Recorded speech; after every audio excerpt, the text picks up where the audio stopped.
Minimalism is a privilege because only somebody who has so much money would in their right mind pursue having like nothing, right? Hey there my handsome and pretty little Cobras, and welcome back to the Cobras Nest. For those of you who are new, my name is Mignon Cobra and I make minimalism videos. Today's minimalism video is going to be one that is a little bit late to the party, but Matt Diavella made a video talking about is minimalism dead, and I just kind of wanted to share my take on it. So today's video is going to be, if minimalism is dead, can you still be a minimalist? So without further ado, let's just get into the video. Let's go. Woo. Before we get started, as usual, if you wish to help out my channel, you can consider checking out my Patreon. I make monthly vlogs, kind of like behind the scenes of my life, if that's something of interest to you. And if it's not, no worries. You can just help me out by giving this video a thumbs up, a like, and a subscribe for the algorithm. Today's video is going to be broken up into 3 parts. The first part is going to be, it's a choice. Number 2 is going to be talking about whether it's a privilege or not. And number 3, it's a long-term or it's a lifestyle. Okay, so let's get talking into the points. So number 1, it's a choice. So I think the interesting thing about this idea that minimalism is dead is assuming that society gets to dictate something, whether you can or cannot participate in it. Like if society has decided, minimalism as the trend is dead, now you can't participate in that, which I think is kind of interesting because I do think at the end of the day, like most things, I like to think that minimalism is a choice. You can still be a minimalist even if you are one of 2 minimalists left and everybody else has quit it and gone back to hyperconsumption. I think that that's fine. I think that at the end of the day, you get to decide if you want to be a minimalist or not. No one really cares if you are or if you aren't. That's a lifestyle choice that you get to make for yourself. So the question is asking, were you a minimalist because it was trendy, or did you really want to be a minimalist and did you really want to benefit from the lifestyle? Like, what did you want to take from that kind of lifestyle? And I understand that minimalism is kind of radical, although recently apparently it's not anymore, but I still do hold to the notion that I do think minimalism is rather radical in the sense that it goes against human nature. Most human nature is to consume because biologically that's how we're built. We need abundance in order for our species to survive, so that is hardwired in us. For us to go against that, to go against our nature, to actively pursue less, is of course in itself to the nature of human nature radical. So at the end of the day, if you want to pursue it, even if it's not that trend anymore, I think that's fine. I think that that's a conversation you need to have with yourself. Do you still want to keep doing this even though it's not cool anymore? Like everyone's like, oh, it is so passé to only have 1 spoon. I'm going back to my 10 spoon collection. I don't know. I don't know if people have 10 spoon collections. Okay, let's talk to the next thing. It's a privilege. I have made a video talking about this actually, and I think this actually is the best place to actually readdress that. So in my previous video, I forgot what it is, I'll comment it down below. I think it was like 4 unpopular opinions. I talked about or addressed this notion that minimalism is a privilege because only somebody who has so much money would in their right mind pursue having like nothing, right? And for the longest time, because I came from poverty and was able to get out of poverty due to minimalism by not buying any junk and saving my money and investing it, I was like, minimalism is like the money hack, like and I argue that minimalism should be for everybody. But I actually have to say that I've been recently practicing it more with I have a bit more flow of money than I did in the past. And I have to say that I think that I want to take back what I said. I actually do think minimalism is a privilege. I think the truly desolate don't do what minimalists do out of choice, and I think that relates back to the previous point that minimalism is a choice, and if it's a choice, that means that it's a privilege. Not everybody has the privilege to not practice minimalism, if you think about that. And I know a lot of people have argued that actually a lot of poor people have a lot of junk because they're poor, so anything that they have they accumulate.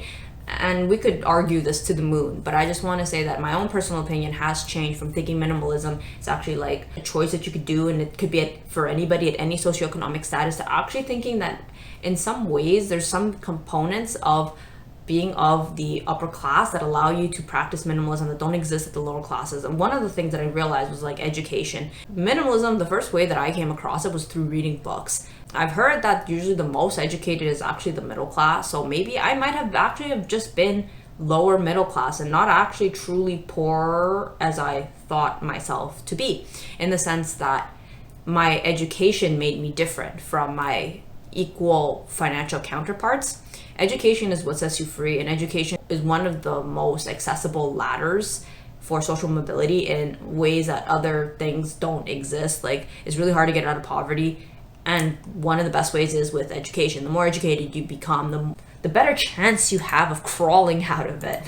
There's other means, and I'm not saying education is the only way, but minimalism, you read about it and you learn about it because you're educated, because you can understand these concepts. If you're more uneducated, it's a lot difficult and a lot more, and I did mention that in my video, education helps a lot to be able to kind of fully digest minimalism in the best way possible. The more ignorant you are, and I'm not trying to offend anybody with these terms, but the less educated you are, the more difficult it is to understand why minimalism is even a benefit to you, and you might just see it as more of like a deprivation or as a privilege, like only rich people own very little.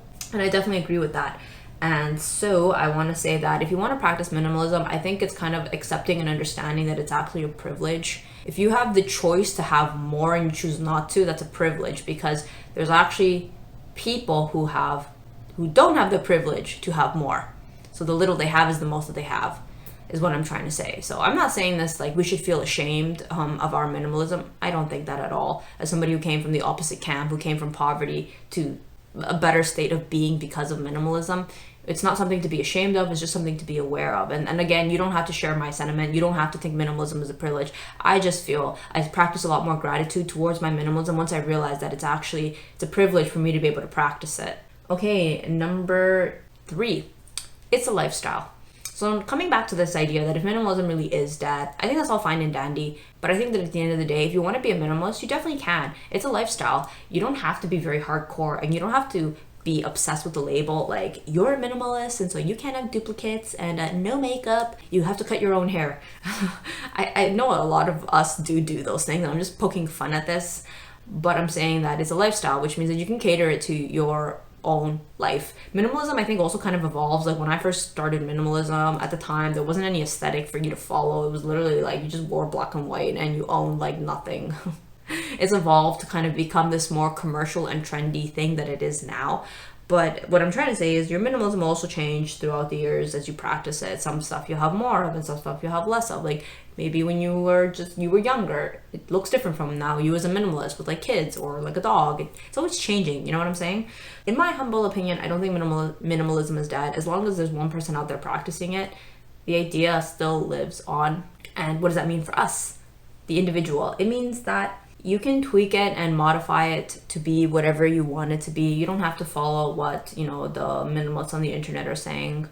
You can use it as guidelines and you can use it as inspiration, but at the end of the day, your minimalism needs to look like what it needs to be for you, and it doesn't need to look like what it looks like for other people. And I think a good point of this is I had this one person who wrote a really long, angry comment on my channel, but essentially they were really upset that minimalists use the internet, and I think that that's really gatekeeping. I don't think that just because you feel that minimalism means no internet for you means that you feel that you need to impose that upon others. I think that that's just fanaticism, that's very zealot, and I think that we need to respect other people. Your idea of minimalism, you don't have the right to tell other people how to live their minimalism. There are guidelines and there are things that have worked for people, and we can spread ideas and tips and be like, this worked for me, and maybe try it out. But at the end of the day, what worked for you is what worked for you only, and I don't think people should be so selfish to think that their form of minimalism is the ideal minimalism.